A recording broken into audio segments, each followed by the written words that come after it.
Hello అందరికీ అందరూ బాగున్నారనుకుంటున్నాను. నేనైతే ఈరోజు చికెన్ బిర్యానీ బ్లాగ్తో వచ్చేసాను. చికెన్ బిర్యానీ ఎమ్మిగా ఉండి బిర్యానీ ఇష్టం లేని వాళ్ళు ఎవరుంటారు. సో బిర్యానీ ఎలా చేసుకోవాలో ఫుల్ వీడియో అయితే ఎండ్ వరకు చూసేయండి.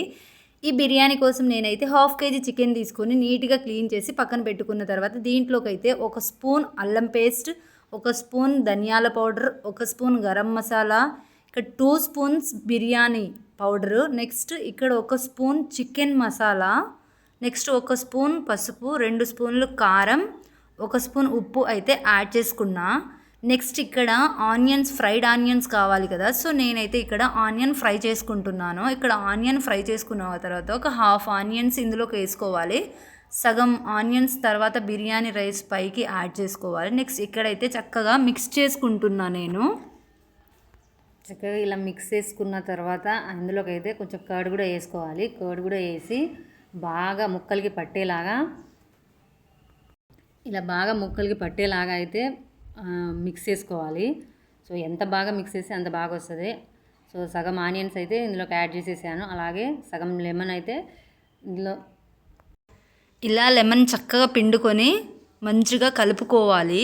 నెక్స్ట్ కలుపుకున్న తర్వాత దీంట్లోకి అయితే కొంచెం పుదీనా, కొంచెం కొత్తిమీర 2 యాడ్ చేసుకొని మంచిగా గార్నిష్ చేసుకోవాలి. మనం ఎంత చక్కగా మిక్స్ చేసుకుంటే బిర్యానీ చాలా టేస్టీగా ఉంటుంది అండ్ ఎమ్మిగా ఉంటుంది. ముక్కలకి మంచిగా పట్టాలి. సో అందుకోసమని ఎక్కువ కలుపుకోవాలి. నెక్స్ట్ ఇక్కడైతే నేను 3 పచ్చిమిర్చి కట్ చేసి యాడ్ చేసుకున్నాను. యాడ్ చేసుకున్న తర్వాత ఇక్కడ నెక్స్ట్ బియ్యం అయితే నానబెట్టుకుంటున్నా నేను. 2.5 గ్లాసెస్ బియ్యం అయితే నానబెట్టుకున్నా. నెక్స్ట్ ఇక్కడ మనం ఫ్రై చేసినప్పుడు మిగిలిన ఆయిల్ ఉంది కదా, ఆ ఆయిల్ అయితే ఇందులోకి యాడ్ చేసుకుంటున్నా. ఆనియన్ ఫ్రై చేసిన ఆయిల్. నెక్స్ట్ ఈ మిశ్రమాన్ని మనము ఫ్రిడ్జ్లో ఒక 1/2 అవర్ పాటు పెట్టుకోవాలి. ఎందుకంటే ముక్కలకు మంచిగా పడుతుంది కాబట్టి. నెక్స్ట్ ఇలా తీసుకొని దీన్ని 1/2 అవర్ తర్వాత స్టవ్ మీద పెట్టుకొని ఉడికించుకోవాలి. ఒక 10 మినిట్స్ పాటు ఉడికించుకొని నెక్స్ట్ ఇక్కడ రైస్ ఉడికించుకోవడం కోసం పెద్ద గిన్నెలో వాటర్ నింపుకొని మంచిగా ఉడికించుకోవాలి. ఇలా దీంట్లో బిర్యానీ ఇంగ్రీడియంట్స్ అన్నీ వేసుకొని వాటితో పాటు 1 స్పూన్ సాల్ట్ ప్లస్ పుదీనా, కొత్తిమీర యాడ్ చేసుకోవాలి. మంచిగా ఒక పొంగు వచ్చిన తర్వాత దీంట్లోకి అయితే రైస్ యాడ్ చేసుకోవాలి. నెక్స్ట్ ఇక్కడైతే నేను ఫ్లేవర్ కోసమని రైస్ వైట్గా ఉండడం కోసం వెనిగర్ యాడ్ చేసా. నెక్స్ట్ జాజికాయనైతే మంచిగా గీక్కున్నాను ఫ్లేవర్ కోసం. నెక్స్ట్ బియ్యం అయితే యాడ్ చేసుకున్నాను. ఇలా చక్కగా ఉడికించుకోవాలి. బియ్యంని సగం 80% ఉడికిన తర్వాత వంచుకోవాలి. వాటర్ మొత్తం వంచుకొని బియ్యంని అయితే పక్కన పెట్టుకోవాలి. చూసారు కదా ఇలా రావాలి రైస్ మనకు. ఇలా చూసారు కదా రైస్ అయితే మనకి ఇలా ఉడకాలి. ఎందుకంటే బిర్యానీ కాబట్టి పలుకులే ఉండాలి కదా మనము. ప్లస్ మళ్ళీ ఉడికిద్ది కదా, సో అందుకోసమని ఈ క్వాంటిటీ వచ్చేదాకా ఉడికించు.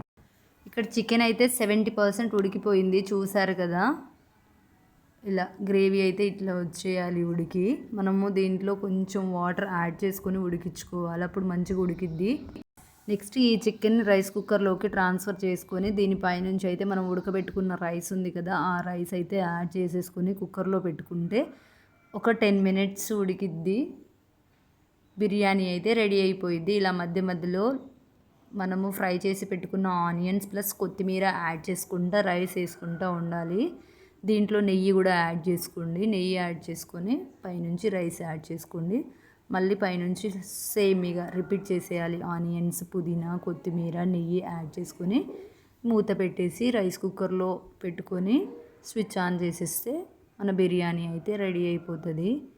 చాలా సింపుల్ ప్రాసెస్, కాకపోతే కొంచెం టైం టేకింగ్. ఓపిక ఉంటే చేసుకోవచ్చు, మంచిగా వస్తుంది బిర్యానీ. ఇలా లాస్ట్లో దీంట్లో కొంచెం కుంకుమ పువ్వు కూడా యాడ్ చేసుకోవాలి. కుంకుమ పువ్వు కొంచెం గోరువెచ్చటి పాలలో వేసుకుంటే మంచిగా కలర్ వచ్చేస్తుంది మనకి. దాన్ని అయితే దీంట్లో యాడ్ చేసుకోవాలి. చూసారు కదా బిర్యానీ అయితే రెడీ అయిపోయింది. ఈ ప్రాసెస్లో ఒకసారి మీరు కూడా ట్రై చేయండి. నా వీడియో నచ్చినట్టయితే please like, share, subscribe my channel. Thank you.